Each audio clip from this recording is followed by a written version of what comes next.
Assalamualaikum warahmatullahi wabarakatuh. Nama saya Wuni Setiana dari BIPGSD kelas A1.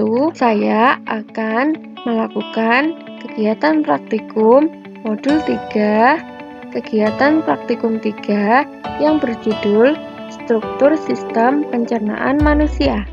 Tujuan dari kegiatan ini adalah dapat mengurutkan bagian dari sistem pencernaan pada manusia. Alat dan bahan yang diperlukan adalah gambar sistem pencernaan manusia dan alat tulis.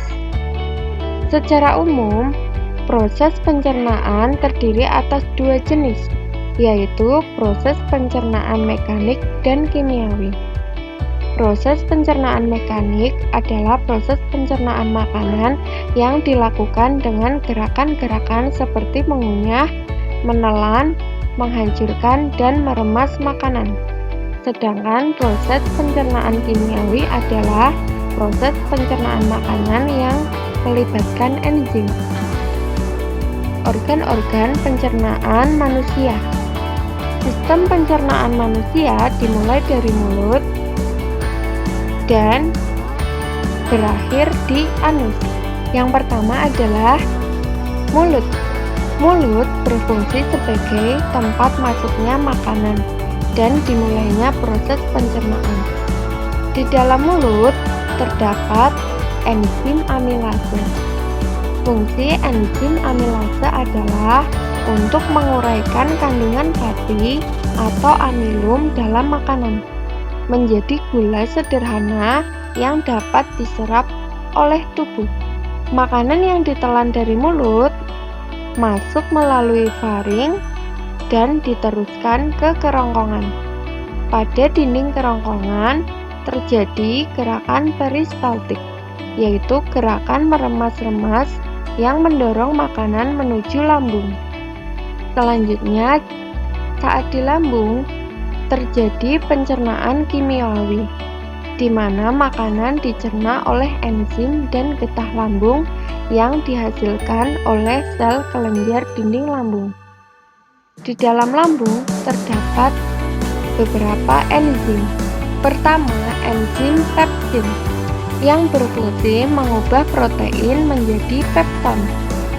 Yang kedua, enzim renin berfungsi mengumpulkan kasein yang terkandung di dalam air susu. Yang ketiga, enzim protease diproduksi di dalam lambung untuk memecah protein menjadi asam amino. Selanjutnya, pankreas, kantung empedu, dan hati. Hati adalah organ pelengkap dalam sistem pencernaan karena akan membentuk cairan empedu yang diperlukan dalam proses pencernaan lemak. Empedu tersebut lalu akan ditampung di kantung empedu sebelum digunakan di usus halus. Sedangkan pankreas berfungsi untuk memproduksi enzim pencernaan untuk mencerna karbohidrat, protein, dan lemak di usus halus. Selanjutnya adalah usus halus. Usus halus merupakan organ pencernaan yang terletak di antara lambung dan usus besar.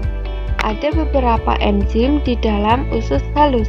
Yang pertama, enzim maltase berfungsi untuk menghancurkan maltosa dan mengubahnya menjadi glukosa.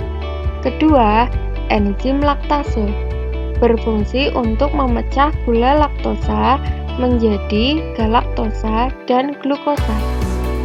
Ketiga, enzim sukrase untuk memecah sukrosa menjadi gula sederhana seperti fruktosa dan glukosa. Selanjutnya adalah usus besar. Usus besar adalah organ pencernaan yang terhubung dengan usus halus. Sisa makanan yang tidak bisa dicerna dan diserap tubuh lalu akan diteruskan ke usus besar. Ini karena usus besar berfungsi untuk membusukkan sisa makanan tadi membentuk feses dengan dibantu oleh bakteri E. coli. Kemudian anus berfungsi sebagai tempat pembuangan zat sisa makanan atau feses. Kesimpulan dari kegiatan praktikum ini adalah sistem pencernaan manusia adalah sistem penting yang membantu manusia dalam mencerna makanan, yang terdiri dari mulut, kerongkongan, lambung, hati, kantung empedu, pankreas, usus halus, usus besar, dan yang terakhir adalah anus. Sedangkan proses pencernaan makanan terdiri atas dua jenis, yaitu proses pencernaan mekanik yang dilakukan dengan gerakan-gerakan mengunyah, menelan, dan sebagainya, dan proses pencernaan kimiawi, yaitu proses pencernaan yang melibatkan enzim. Demikian kegiatan praktikum ini, semoga bermanfaat. Terima kasih. Wassalamualaikum warahmatullahi wabarakatuh.